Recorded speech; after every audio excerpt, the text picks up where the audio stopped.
Well, hello out there. This is your girl C, and today we are doing a video working out versus plastic surgery. Okay?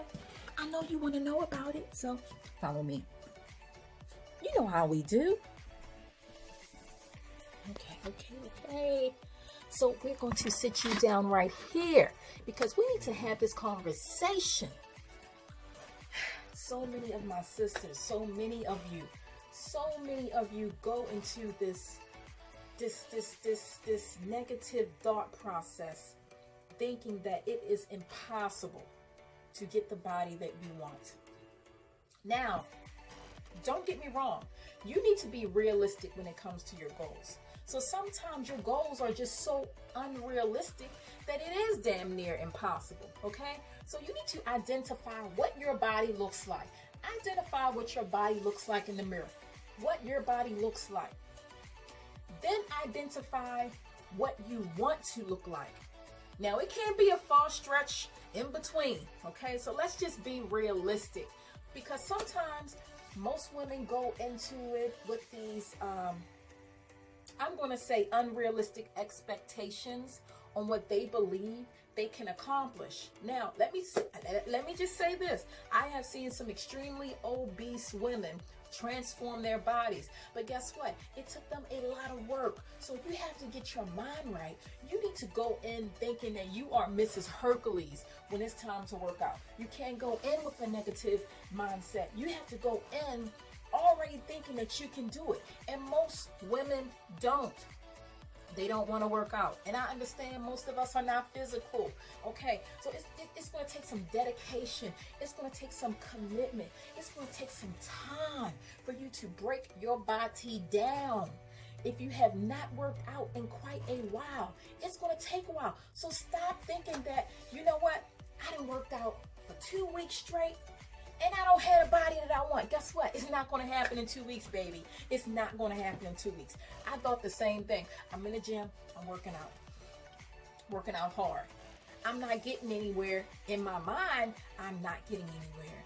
But physically, I'm breaking down fat below the surface.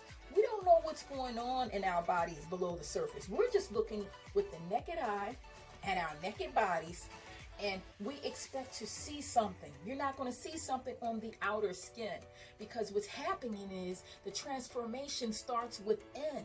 So you're breaking that fat down inside of your body, okay? So you're not going to see instant results. I'm sorry, I hate to break it to you.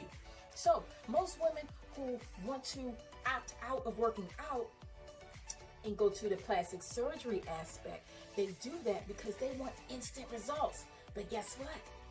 This is the kicker. When you go to see that plastic surgeon, you're not going to see instant results either. It's a time frame. It's a process that you have to go through. You're going to take at least a month or two until that body stops being swollen. You got to suck yourself into a body shaper in order to transform your body. But that's a whole nother topic. And I'm going to let an actual doctor speak on that aspect of the dangers of plastic surgery and liposuction and fat transfer, because this is important. I believe that there are a lot of women, they frown themselves on women like me who actually work out. You know, getting plastic surgery has now become a status symbol. Okay, if you can afford for the plastic surgery, you can afford to to fly out and get the surgery done. It's almost like it's a status symbol, But if you're working out, if you're a chick that goes to the gym, you actually work out, they kind of frown there. You kind of get a little bit frowned upon, because you want to feel like you're a celebrity. You want to feel like you're a rapper chick. You want to feel like, you know what? I ain't gotta waste my time with lifting up a dumbbell. I ain't gotta run on nobody's treadmill. I'm just gonna pay to look good. That's what you're thinking. That's what most of the chicks are thinking. So they kind of frown themselves upon the chick like me who actually works out, So I'm telling you, this is what's going on. It's transformed. Before it was like, Women who worked out, you know, they were considered like gods. But now, the women who are actually getting these plastic surgeries now, these are the women that are being admired because they're actually getting the liposuction and they're getting the fat injected inside of them, okay? But if you really know, if you really know about how a unique body looks, a really unique body, in my opinion, when it comes to a feminine look, those curves are really accentuated through muscle, okay? And it's not through fat. So the muscle is what gives you the real curves and that uniqueness. Yes, fat is good in some aspects. And I even have some fat babies, so I'm not trying to knock nobody who has fat. Look at me. Do I look like I'm just a straight up and down skinny chick? So guess what? I'm not knocking anybody who has fat on their body. I still got fat. I still got a little jiggle. You know, I still got some jiggle. I got some wiggle. I got some jiggle. I am not trying to bash anyone. But I am just trying to encourage you that working out is much better for you because the benefits are it's going to reduce your stress level. It's going to reduce high blood pressure. It's going to reduce diabetes. It's going to reduce your risk for cancer. And it's also going to reduce your risk with having heart disease. And these are the things that the Black community, we suffer with. All of these things as women we suffer with, breast cancer and things like that, because we are not physically fit. So you're not understanding that having fat injected back into your body after removing it is very dangerous. It's a dangerous procedure. And we're getting these procedures done like we're going to the grocery store, like it's nothing. You know, and this is serious. This is a serious problem in the Black community because you're not understanding 10 and 20 years from now, you're going to see a whole lot of women in their, like, I'm going to say, let's say you get it done in your 20s. By the time you get in your 40s or by the time you get into your 50s, you're going to have these extreme knee problems because guess what? That fat that you got sucked out and put back in here, all up in here, to get extreme results, you're going to start looking like a buffalo butt. I hate to break it to you. You've seen these celebrities where they got extreme liposuction done and they got the fat injected. After a while, they look huge because now you didn't go to the gym. See, you still got to go into the gym and sit beside a chick like me while I'm working out. You still got to be next to me in a treadmill. You still got to keep it up. You still got to maintain that look. So it's no getting around it. So why not just go to the gym? Why not just go to the gym? The money that you're investing, you're still going to have to invest it in working out, equipment, or a gym membership, or a trainer. Food, you still got to eat right. Water, you still got to drink water. You still got to invest. So don't think that you're going to get liposuction and that your life is just going to change. You don't have to lift a finger. Life is good. I can eat whatever I want. That's what they think. Wrong.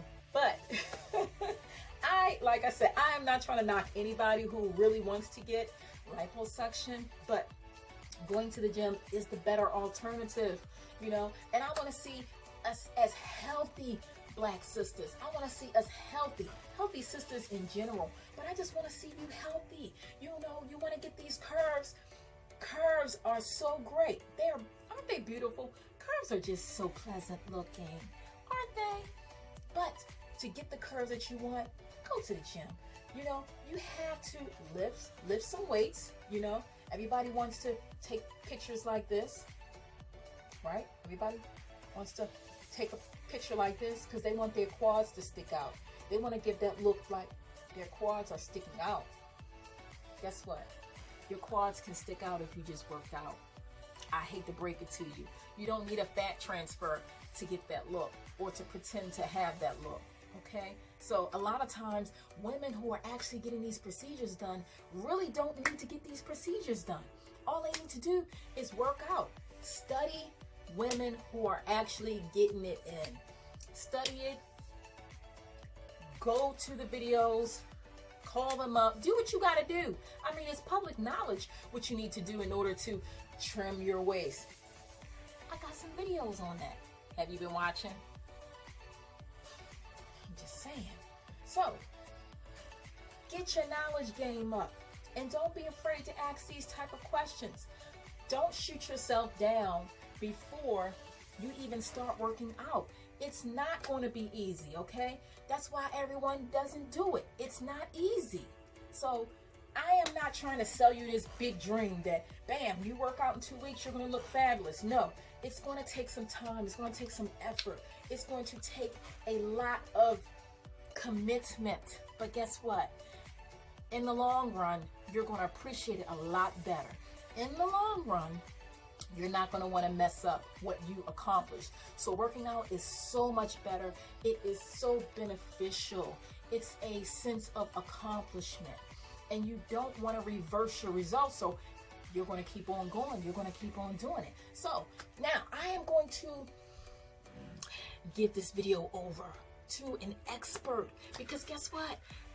I'm not a doctor. I don't know anything when it pertains to the medical field as far as liposuction. Let me just make this clear. I am not a doctor. But I listen to doctors and what they say. I listen to women who've actually gotten these procedures done and the stuff that they say. But I am going to let you listen to what this doctor has to say, because guess what? It gets serious. It gets serious. So it's not a game. So stay tuned. Keep watching. About the things that I've seen with the different deaths and just knowing about liposuction, I'm going to speak in general about some of the reasons why liposuction can be more dangerous than other things when done, when received by the wrong people, or if the person doing it has lost sight of what they're supposed to be doing, then it could be a very dangerous thing. So the thing about liposuction that actually sets people up, the patient up to be hurt, is the fact that the incisions are really small. And so people don't see liposuction like surgery the way they would see a tummy tuck like surgery or breast surgery. Because, with a lot of the other surgeries, there's these long incisions and, you're taking care of this stuff after the surgery to try to nurse yourself back to health. But with liposuction, the incisions are teeny tiny. And so people, it's just like when people get laparoscopic surgery, they have these teeny tiny incisions and they don't realize that a lot of surgery happened underneath. So with liposuction, we're using these little bitty teeny tiny incisions to access a large surface area of fat. And so the reason why that's dangerous to the layperson is because they're perceiving the incisions, since it's little incisions and it's a little surgery. They're like, oh, a little lipo. Whenever people say a little lipo to me, it tells me right there, their perception of what's happening isn't correct. People think since the incisions are small, the risk is small. And I've said this before, since the incisions are small, the risk is larger if the person who's doing it is inexperienced or has no real training on the anatomy underneath it, because essentially they're operating blindly. The smaller the incision, the more skill is required of the surgeon to do the operation safely. So, because they can't see. So if you think about it, if you're getting liposuction on your entire torso through 3 little holes that are this big, the person can't see most of what they're doing. It's done by feel and knowledge of the anatomy. So if you have a person who is not really surgically inclined, they aren't even really appropriate to decide if you're safe for surgery. You need to be checked for a hernia prior to surgery.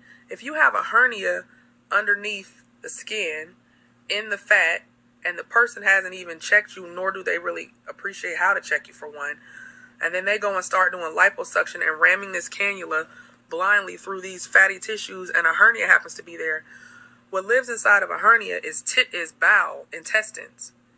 So then they can ram this cannula into your intestines, and that's one of the things that causes major issue that could lead to death or major complication, long hospitalizations, horrible infections, is bowel injury. And bowel injury can happen in one of two ways. It can happen because you have a hernia that was undiagnosed and the person is ramming their liposuction cannula through your intestines via a hernia. Or it can happen because they have gone through the entire abdominal wall, so pierced through your muscles and everything, and got down to where the organs are and damaged the intestines. So that's one way that a person can end up with really horrific complication or death from liposuction. Undiagnosed hernia, and injury to your intestines because of it, or if the person, you don't even have a hernia, but the person goes all the way through the abdominal wall into the abdominal cavity where the organs live, and then if they go in there, they can end up damaging your liver, your spleen, your intestines.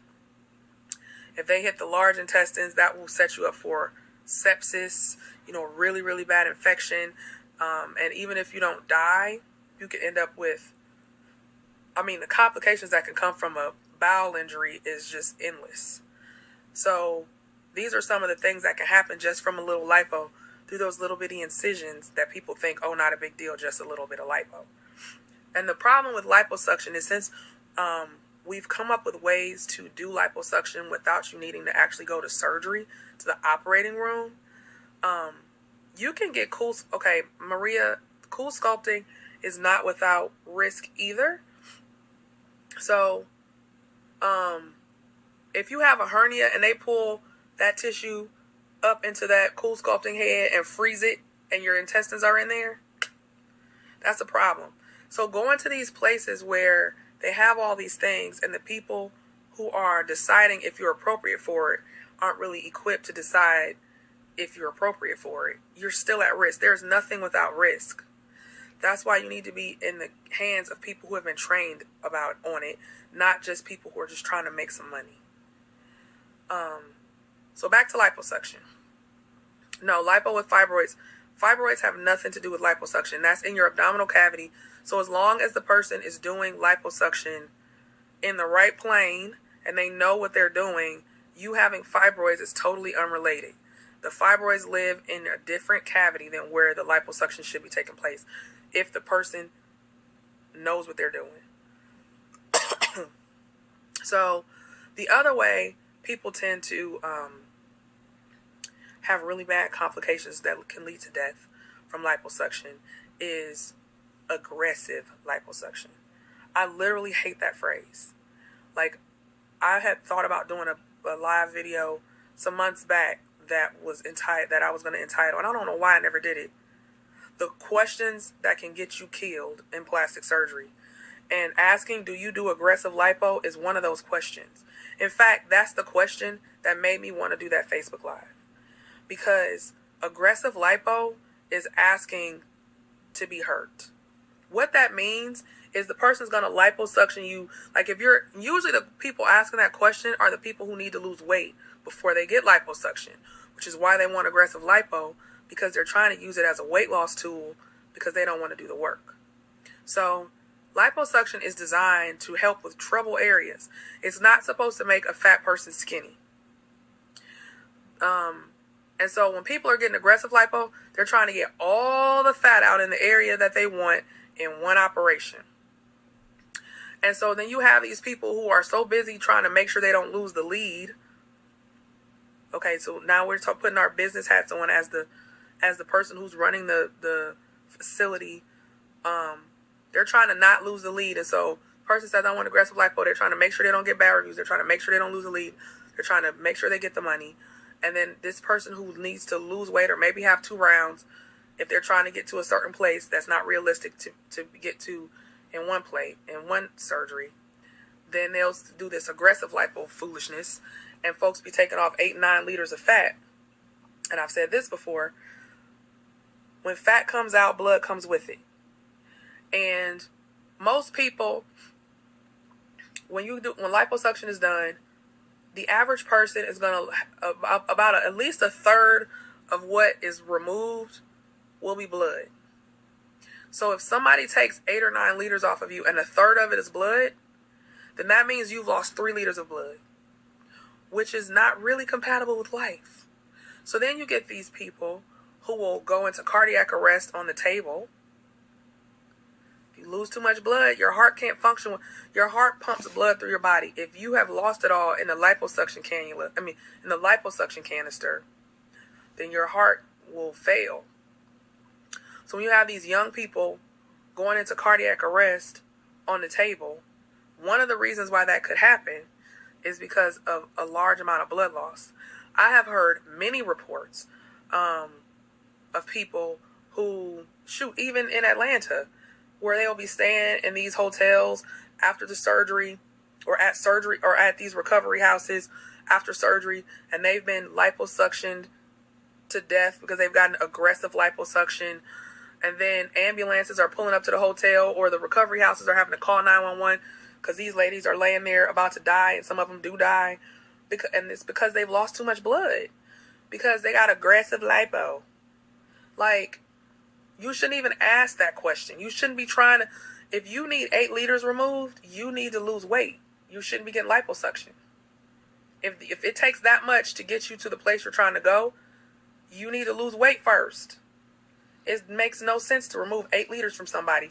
I saw a surgeon on Instagram, it was probably about 6 or 7 months ago, and he had 10 liters of fat on. I'm like, this fool actually posted that on Instagram. That's how I know he lost sight of what he's supposed to be doing, because he should have been embarrassed to post all that fat that he liposuctioned off one person on Instagram, because I'm sure his colleagues who still have ethics were looking at that the same way I was. Like, did you really just take 10 liters off of somebody of fat? Like, that doesn't make any sense. That's how you kill somebody. You take 10 liters of fat off. Blood is in all of that. You can't live without blood. So when people will come to me before, I think because of these videos and my stance on things, certain folks don't even bother to come to me now. But before, when I first started here in Atlanta, people would come and be like, well, how many liters will you take off? And I'm like, my max is 5, but I rarely go to 5. Rarely do I take 5 off. I can count on one hand and have fingers left over the number of times I took off 5 liters. I've come to 4, 3 is very common, but 5, literally it was less than 5 times that I did that. And those people who I did that on, it was the person, like, sometimes I'll get it's so exciting when it happens, but I'll lipo and nothing comes out but fat, and there's like no blood in it. So if I get to the first liter and 900 of it is fat, I can keep going. I'm like, yes, honey, I'm gonna keep going. That's so rare. So it's rare that I would take off 5 liters, because a third of that is still a lot of blood. So when you were running around asking somebody if they do aggressive liposuction and I want aggressive liposuction, you're like literally asking them to put you in danger. Because most times, in most people, if you're doing 6 and 7 and 8 and 9 liters of fat in one setting, you're removing so much blood that you are literally playing Russian roulette with your life. And then the sad thing is, folks will leave there and go to a recovery house, which people are using recovery houses like they're hospitals, and they're not. In my opinion, you shouldn't be in a recovery house if you're not appropriate to technically go home and be cared for by a loved one. Recovery houses are supposed to just be adding the convenience of your loved one not having to take care of you. But it should not be replacing a hospital if that's where you belong. So I wouldn't send a person to a recovery house who is not appropriate to go home. But the problem is that they've become so popular, and it's not bad. Recovery houses aren't bad as long as the surgeon is using their judgment, their proper judgment in who they send there. Because I've seen posts where people will be like, where a woman died, and they'll be like trying to blame the recovery house. I don't think so. That's not the recovery house's fault. If a woman lays there and dies because she was exsanguinated by the surgeon, and the surgeon sends them to the recovery house, that's the surgeon's fault. The recovery house is not their physician. They shouldn't be there. They should have been staying overnight in the hospital. If they need blood transfusions and all this kind of stuff, they shouldn't be in no recovery house. They should be in the hospital. If I do surgery on somebody for more than 4 hours If I have somebody asleep for 4 hours or longer, they spend the night at the hospital. I would never send them to a recovery house. They need to be monitored overnight at a hospital. Recovery houses don't have the equipment that a hospital has. They're not supposed to. A recovery house is supposed to help you get up to the bathroom. Maybe if you need your dressings reinforced, get your food and your drink, make you get up and walk. The stuff you would do at home. They shouldn't be administering medical care, having you on heart monitors, and all of this kind of stuff. That's not their responsibility. Their responsibility is to take care of you like your loved one would if you went home, except they're just used to seeing the stuff, so they're not freaking out. And your loved one, you know what I'm saying? That's what it's for. It's not to replace a medical facility. It's not to replace that. So you get aggressive liposuction. They exsanguinate you. Exsanguinate means take all of your blood volume out and then send you to the recovery house. And then people wonder why folks dying. Well, that's the thing. Liposuction, when I do a tummy tuck, patients lose less blood in a tummy tuck, even though that's a much bigger operation than they do in liposuction. Because in a tummy tuck, when you're cut open and I see something bleed, I take my electric artery and I stop the bleeding. Or if the electric artery won't stop it, I'll throw a stitch and tie off the vessel. We stop the bleeding. So there's very little blood loss that happens in a tummy tuck. I'm sorry, y'all. I told y'all I was sick. Hold on. Sorry, my throat is drying out. There's very little blood loss that occurs in operations where the person is open, where there's an incision and everything you're working on can be seen. But with liposuction, since we have these tiny incisions I was telling you about earlier, the bleeding that is started, we can't stop it because you can't see it, and so you can't stop it. So, not even counting the blood that goes into the canister that we can see. So we see a third of the aspirate is blood in most people. We can see that. That doesn't even account for the blood that you're losing inside. So you know how you got all that bruising in liposuction? All the bruising that you see afterwards, that's blood. That's blood that you lost. That's not in your blood vessels, meaning it can't be used for your heart to pump through your body. It's the same as the blood in the canister as far as the effects it has on your body. So you lose what you see in the canister, plus the stuff you see through your skin in the form of bruising. You've lost all that blood, and it can't be stopped. So that's why liposuction is more dangerous than some of the other surgeries you see. The third thing that plays into why we see more deaths like this with liposuction is the fat transfer piece. Because, and actually I feel like that's almost a bigger cause of some of the deaths than even the bleeding thing.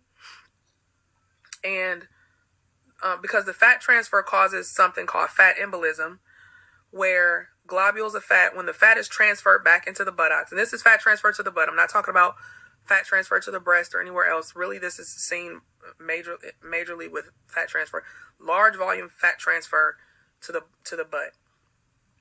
But globs of fat will get inadvertently injected into the blood vessels because, this is happening blindly. There's precautions that are taken in re-injecting the fat to try to keep this from happening. But, you can't see ultimately. And so this is a risk. This is a normal risk of fat transfer to the butt. So it doesn't necessarily mean that the surgeon did something wrong.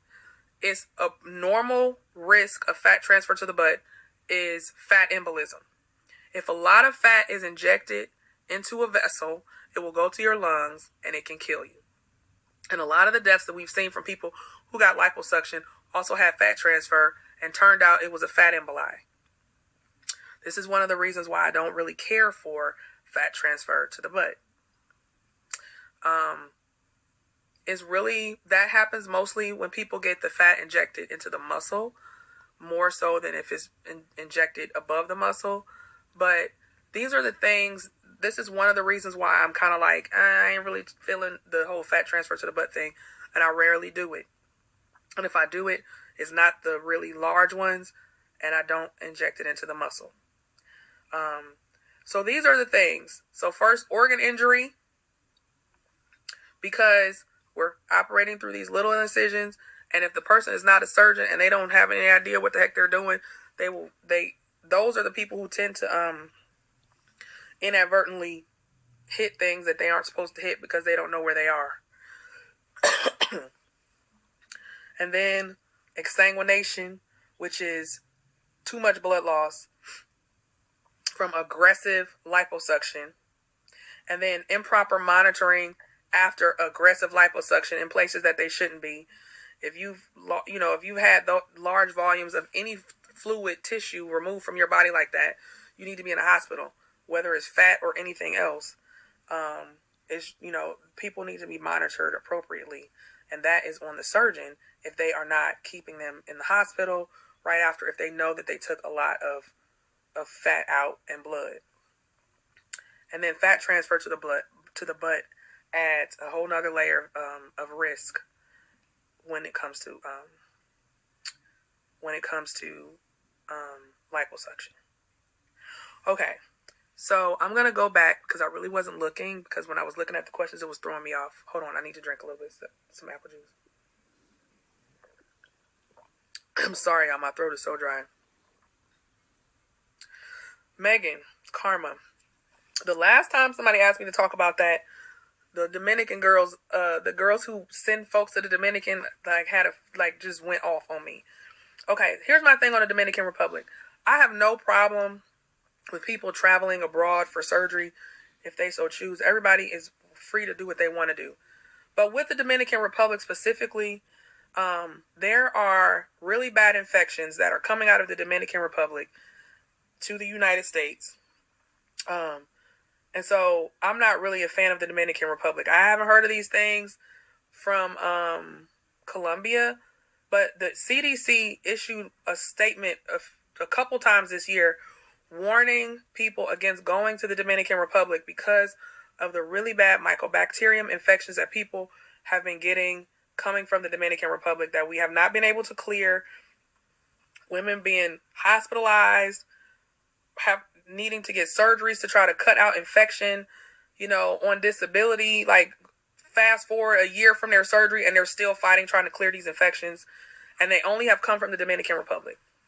So from that regard, I say be careful and do that at your own risk. But that is the warning coming out of the CDC based on the many ladies who have come back with really, really awful infections from the Dominican Republic. There are great surgeons everywhere. There are bad surgeons everywhere. There's bad surgeons in the United States. There's fake surgeons in the United States. There's bad surgeons in the Dominican Republic. There's good surgeons in the Dominican Republic. There's fake surgeons in the Dominican Republic. And it goes for every other country in between. So I don't really care where people go. I just think people should go to places where there's not regular postings of people dying, being disfigured, or put in the ICU for months at a time.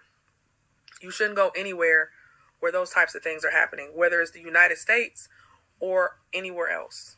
I am not against a particular place, but I am against patterns of death and disfigurement. The aggressive lipo doesn't cause the fat embolism. It's the fat transfer that causes the fat embolism. Congregation is real. Aggressive lipo causes you to be aggressive lipo. There's other risks with aggressive lipo beyond the bleeding thing. So when you see these people talking about they got faja burns and necrosis, that also sets you up for infection. Those are all complications of aggressive lipo.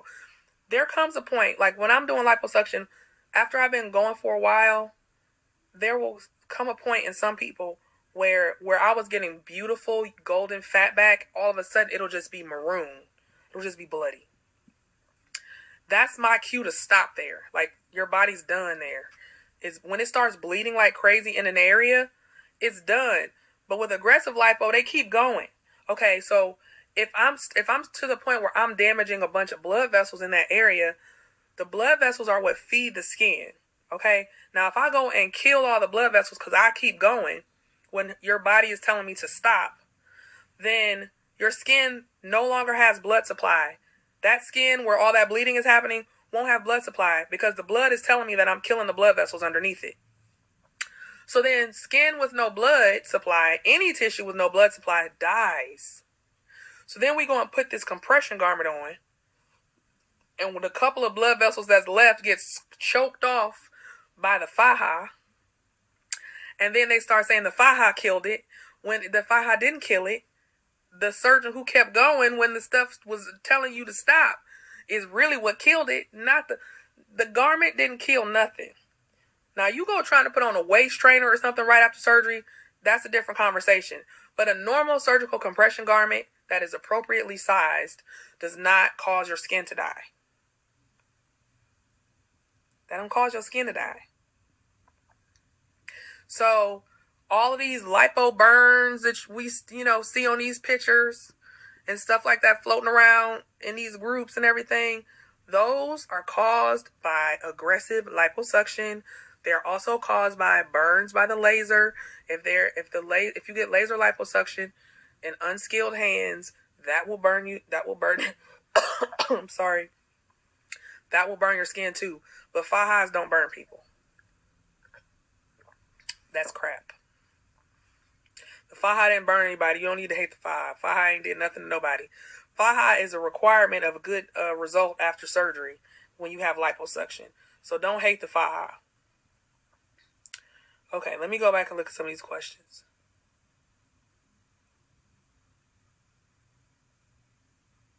Okay, Godiva Chunks. Your question is one of the questions that I was going to have included on questions that will get you killed. Okay. People, this is not Burger King. You cannot have it your way. If you want a tummy tuck, going to sleep is a requirement of a real tummy tuck. Now, you'll find people say, oh, I do your tummy tuck, but you awake. Ugh. You need to be put to sleep completely because you need to be paralyzed. These surgeries that folks are getting not asleep is more dangerous than being put to sleep. Sedation, which is how Michael Jackson died, when somebody was sedating him without his airway being protected, is much more dangerous than general anesthesia. General anesthesia in a healthy person is actually very safe. Getting a tummy tuck and a BBL without being put to sleep is more dangerous, way more dangerous than getting one being put to sleep. I'm not sure what your fear is of anesthesia, but if you are afraid of anesthesia, that's fine. That's your right. Then don't get a tummy tuck and a BBL. People always do that. They'll be like, well, I want this, but I don't want that. It's not Burger King. And when you start making those types of demands, you keep shopping until you find somebody that's willing to meet them. Usually the person that's willing to meet them is the person who don't know enough to know that that's not safe. Because a real plastic surgeon is not going to be like, oh, yeah, I'll do your tummy tuck with you awake. They'll be like, no, you have to go to sleep because it doesn't make sense. The people who are bending over backwards to ask for these ridiculous requests are the ones who probably shouldn't be doing it. I literally haven't seen a person get a tummy tuck. I don't know. None of my plastic surgery colleagues do tummy tucks awake. None of them. It's ridiculous. So that's a dangerous question that you're asking right there. If you don't want to get put to sleep, then just don't get cosmetic surgery. Don't get a tummy tuck if you don't want to be put to sleep. You don't have to be put to sleep. You don't have to have a tummy tuck. You just want one. Okay, let me go back. Nikki Burkneal, the BMI cutoff is different for different surgeons. So, my cutoff is 33. My most beautiful results come from people with BMI of 30 or less. Like, the heavier you are going into the surgery, the harder it is to get to that perfect place in your mind as far as the goal.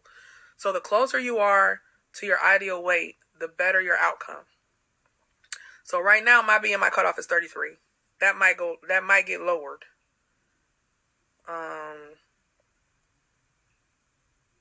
See what other questions. scars from lipo, is with any other scars. There's lots of different things out there for scars. Lasers, needling, silicone sheeting, all kind of stuff.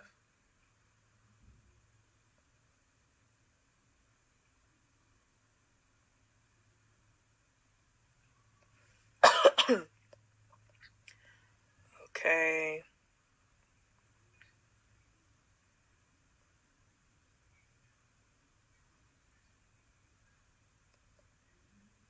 Okay, I'm going to go back down to the bottom because I think. You said, no, not yet. Please stay at 33. You know, like I lowered my BMI cutoff because I was having, people who were heavier, like it's harder to please them. The expectation, a lot of times people will have an image in their mind of where they want to be, and they're not really taking into account where they started.